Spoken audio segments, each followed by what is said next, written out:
Halo, Assalamualaikum warahmatullahi wabarakatuh.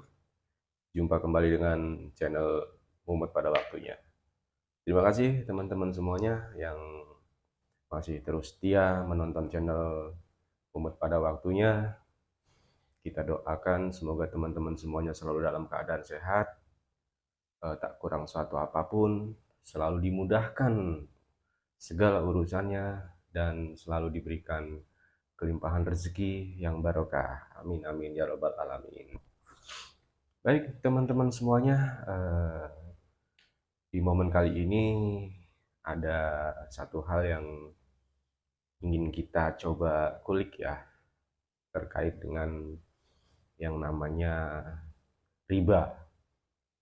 Riba, riba itu kepanjangannya kalau di istilah kita itu ngeri banget gitu ya. Riba, ngeri banget.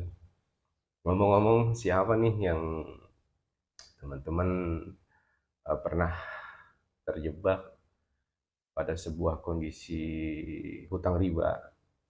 Nah, ini teman-teman semuanya, kita saling mengingatkan ya, kita saling mengedukasi bareng bahwa sebenarnya hutang riba itu mengerikan sekali, teman-teman semuanya. Dan apapun itu resikonya dari hutang riba itu, tentunya tidak menjadi mudah buat kita, tapi justru membuat sulit. Seperti yang mungkin teman-teman pernah dengar atau pernah membacanya dari media yang lainnya, bahwa yang namanya riba itu diharamkan oleh Allah Ta'ala. Jadi buat teman-teman, jangan pernah sampai terjebak pada sebuah kondisi di mana kalian membutuhkan uang, lalu mengambil jalan pintas dengan cara berhutang, yang hutang itu sendiri termasuk dalam kategori riba ya, buat teman-teman semuanya. Jadi kita tahu semua bahwa kebutuhan kita memang tidak pernah bisa diperkirakan, kebutuhan kita memang tidak pernah bisa diperhitungkan. Eh, Hari ini mungkin 100.000 cukup, tahu-tahu besok 200.000 nggak cukup, tahu-tahu minggu depannya pengeluaran bisa jadi sampai 1 juta. Kita nggak pernah bisa memperkirakan atau apa namanya ya, bahwa setiap hari kebutuhan kita itu adalah segitu.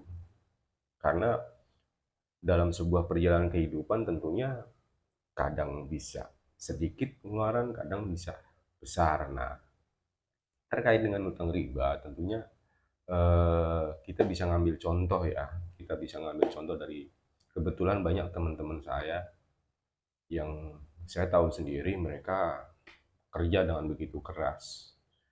Namun apa jadinya manakala mereka sudah berusaha bekerja keras, tetapi kebutuhan-kebutuhan di dalam rumah tangganya itu tidak sepenuhnya bisa tercover. Mungkin karena memang hasil yang diberikan tergolong rendah atau kecil, mungkin bisa jadi karena pola manajemen keuangan yang nggak baik. Nah, di sini pun kita harus sama-sama saling mengingatkan buat teman-teman semuanya bahwa dengan pola manajemen yang tidak baik itu akan menjadikan kita dalam satu waktu kita akan dibenturkan pada sebuah kebutuhan yang pas lagi kita nggak ada duit. Itu hasil dari pola manajemen keuangan yang tidak baik. Nah, di saat kita sedang membutuhkan biaya atau membutuhkan uang, itulah ada berbagai macam opsi sekarang ini. Seperti teman-teman tahu semuanya ya, bahwa solusi-solusi terkait dengan uang itu di Indonesia sudah banyak banget. Ada yang namanya koperasi harian lah, atau istilahnya kalau teman-teman bilang itu bangke ya kan? Bangke keliling ya kan. Ada juga ke personal atau ke teman tetangga atau siapapun orangnya itu. Ada juga yang larinya ke pinjol, pinjaman online. Nah, ini saya ingatkan teman-teman semuanya bahwa pinjaman-pinjaman berbentuk seperti ini yang tidak terkait langsung dengan transaksi jual beli, tapi ada embel-embel kelebihan yang harus kita bayar atau istilahnya bunga atau jasa, itu sudah termasuk atau tergolong dalam kategori pinjaman riba. Nah, riba ini dampaknya luar biasa banget. Banyak teman-teman kita kalau kita sadar, kenapa mereka hidupnya terpuruk, kenapa anak-anak mereka di luar kendali, ibarat kata efek-efek dari hutang riba ini eh, dampaknya sangat luar biasa sekali. Banyak anak putus sekolah, kenakalan anak yang tidak wajar, ya, kenakalan-kenakalan anak itu juga bisa berdampak dari eh, apa namanya, riba. Makanya Allah Ta'ala mungkin pernah menyampaikan bahwa aku haramkan yang namanya riba. Jadi seperti Rasul sendiri menyampaikan bahwa apa namanya, yang namanya riba itu siangnya dihinakan, malamnya disengsarakan. Dan siapapun yang terkait dengan riba, dari yang memberi, menerima, mencatatkan, atau yang menyaksikan, mereka semuanya diharamkan dan dilaknat oleh Allah Ta'ala. Nah, tentunya ini akan menjadi satu satu sebuah kondisi yang tidak mengenakan buat kita semua. Seperti contoh begini teman-teman, kalian pas satu waktu kebutuhan ada 200.000 yang harus tercover, karena minjem ke sana kemari nggak dapet, akhirnya kalian minjem ke bank keliling. Contoh ya, begitu kalian pinjamnya 200, berapa yang kalian terima? 200, biasanya mereka langsung dipotong administrasi. Taruhlah administrasi itu 20.000. Kalian cuma terima berapa? 180. 180, hari itu juga kalian harus titip satu kali angsuran. Misalkan satu kali angsuran, karena dia ngangsurnya setiap hari.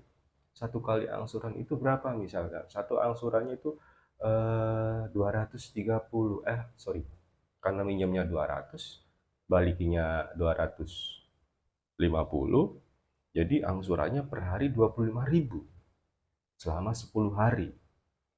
Itu baru kalian tanda tangan buat terima pinjam duit dari bank keliling seperti itu, atau koperasi, atau apapun namanya itu. Ya, ini kalian saja sudah dirugikan. Kenapa? Pinjamnya 200, dipotong administrasi 20.000, titip setoran pertama 25.000, sudah kepotong 45.000.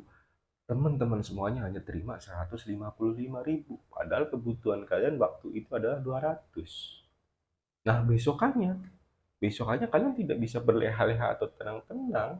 Kenapa? Karena besokannya kalian juga harus nyetor 25.000 terus begitu sampai 10 hari sampai selesai. Coba kita bayangkan, analogi yang tadi saya sampaikan seperti itu, manakala kalian atau teman-teman semuanya mengalami kejadian hal yang seperti itu, rasanya seperti apa?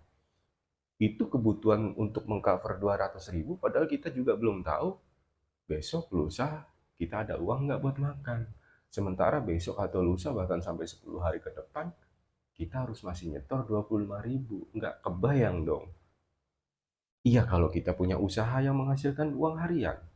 Nah, kalau kita usahanya adalah gaji bulanan, bekerja, kita hanya menghasilkan uang bulanan. Lalu apa yang terjadi? Maka itu akan menjadi satu peluang kalian untuk cari pinjaman baru. Nah, biasanya kalau orang sudah terjebak pada pinjaman yang satu, yang sebenarnya kalau dilihat angkanya mungkin cicilannya rendah ya, 25.000 per hari. Tapi kalau kalian sudah ketemu dengan kondisi seperti itu, apa yang terjadi? Kalian pasti akan buka pinjaman baru lagi. Nah, pinjaman baru lagi, kalian masih nggak bisa lagi buka pinjaman baru. Yang terjadi apa, teman-teman? Kalian mungkin hanya merasakan uangnya yang dinikmati untuk cover kebutuhan, nilainya nggak seberapa, tapi nilai yang harus kalian tanggung itu jumlahnya luar biasa. Nah, manakala kalian sudah nggak bisa gali lubang tutup lubang, muter sini tutup sini, muter sini, yang terjadi apa, teman-teman? Di satu hari tertentu, pas di saat kalian harus setor, tiba-tiba sudah ada berapa orang, iya kan? Dari bank keliling atau koperasi atau apalah itu namanya.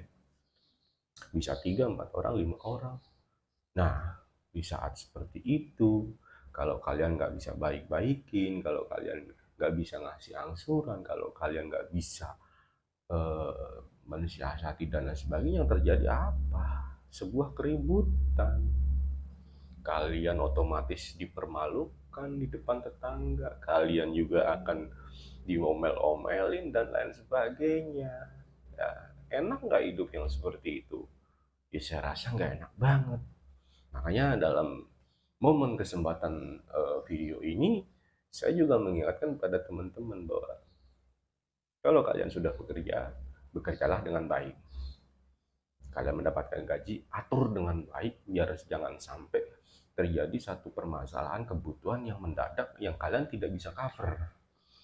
Ya, makanya dalam video sebelumnya pernah kita sampaikan bahwa di video sebelumnya kalau nggak salah 6 cara menghindari kemiskinan ya, salah satu poinnya di situ adalah menabung. Nah, di sini ada korelasinya kenapa kita sampaikan bahwa menabung itu sangat penting buat teman-teman semuanya. Biar apa? Biar kejadian-kejadian yang seperti ini itu bisa terhindar. Karena tidak menutup kemungkinan masyarakat kita secara umum banyak sekali yang terjebak pada kondisi seperti ini. Dan apa kalau solusinya kalau mereka sudah terjebak pada kondisi yang seperti itu? Pusing kan? Nah, pusing itu karena apa? Karena kita tidak berpikir dampak ke belakangnya pada saat kita memulai membuka pinjaman baru. Makanya buat teman-teman, kalau kalau kalau kita ngasih pendapat ya terkait dengan solusi bagi orang yang berhutang riba seperti itu, solusinya cuma dua, teman-teman. Dikasih duit sejumlah uang yang mereka harus bayarkan, atau dikasih waktu, tenggang waktu agar mereka bisa menyelesaikan. Cuman pada kenyataannya, yang pertama, siapa yang mau ngasih duit? Iya nggak? Teman, saudara, keluarga, atau siapa yang mau ngasih duit? Hampir bisa dipastikan nggak ada yang peduli dengan kita pada saat kita ketemu dengan kondisi yang seperti itu. Yang kedua, dikasih tenggang waktu. Ini tenggang waktu yang seperti apa, bos? Mereka kayak bank keliling, koperasi, dan sebagainya. Mereka nggak mau tahu dengan yang namanya tenggang waktu. Hari ini harus ada setoran, ya udah, hari ini ada setoran. Paling yang bisa diakalin sama teman-teman apa? Hari ini nggak setor dulu ya bang, besok double. Lah pas besoknya disamperin, bang nggak bisa double, satu dulu ya. Udah terus begitu. Tapi duitnya diambil-ambil juga sama mereka. Ngomel iya, dimaki-maki iya, dipermalukan iya. Coba bayangin. Kalian mau ngumpet juga sama aja bohong. Ditungguin sama mereka. Makanya dalam Islam sendiri, bagi orang-orang yang berhutang itu siangnya dihinakan, malamnya disengsarakan. Pada saat mereka jam kantor sudah pulang, mereka sudah nggak nungguin di tempat kalian. Kalian di rumah seperti apa malamnya? Masih mikirin besok bagaimana, ntar datang lagi, mana suami nggak ngerti. Nah, ini yang kadang terjadi nih sama ibu-ibu ya, sama teman-teman emak-emak nih yang udah punya keluarga terutama ya. Jangan sampai lah, kasihan. Hidup kita itu sebenarnya indah kalau kita mengikuti eh, keinginan itu sesuai dengan kemampuan. Jangan kemampuan yang harus mengikuti keinginan. Konyol. Hmm.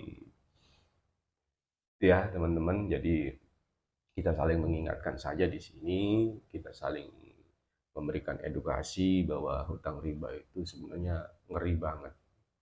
Jadi jangan sampai teman-teman semuanya terjebak pada kondisi itu. Nah, kalau memang kalian terpaksanya sudah terjebak ya, solusi dua yang tadi kita sampaikan di awal, manakala itu tidak bisa dilakukan ya, apa boleh buat? Aset yang kalian miliki ada, segera jual, segera selesaikan. Kita mending nggak punya aset, entah itu handphone, entah itu mesin cuci, entah itu apalah yang ada yang bisa dijual buat nutup itu, tutup segera. Habis itu komitmen untuk tidak ngambil lagi. Jadi biar tenang. Ibarat kata begini teman-teman, kita makan pakai tempe sama sambal kecap tiap hari. Barang perabotan di rumah nggak ada, kosong. Tapi kita nggak punya hutang. Enjoy temen, enjoy bro. Kita mau tidur siang hari, kita mau bangun siang hari, kita sore mau leha-leha sambil ngerokok, kita mau ngapain aja di rumah tenang. Ya kebutuhan yang lain mah nawa itunya yang bener aja lah, pasti kena kok, ketutup kok, asal kita jangan main-main dengan duit-duit kayak begitu. Berat teman-teman, kita sudah sering kan baca di berita di mana ada yang sampai bunuh diri, ada yang sampai begini begini, ada yang sampai yang nagih dibacok dimatiin ya. Nah jadi kehidupan kita jadi tambah runyam. Makanya buat teman-teman semuanya di sini yang masih selalu setia nonton channel Mumet pada waktunya, kita ingatkan sekali lagi bahwa semua orang itu pasti akan mumet pada waktunya. Nah, sebelum kita mumet, jangan sampai kita mumet, ya kita harus menghindari hal-hal yang semuanya yang membuat kita mumet. Begitu teman-teman, semoga ini bermanfaat. Saya akan selalu terus mendoakan buat teman-teman semuanya agar selalu diberikan kesehatan, kelimpahan rezeki yang barokah, dan selalu dimudahkan dalam segala hal apapun, terutama terkait dengan finansial. Semoga kalian semuanya selalu mendapatkan kemudahan itu. Baik teman-teman, terima kasih atas waktunya yang masih menyempatkan untuk menonton. Billahi taufik walhidayah. Wassalamualaikum warahmatullahi wabarakatuh. Semangat kawan, semangat.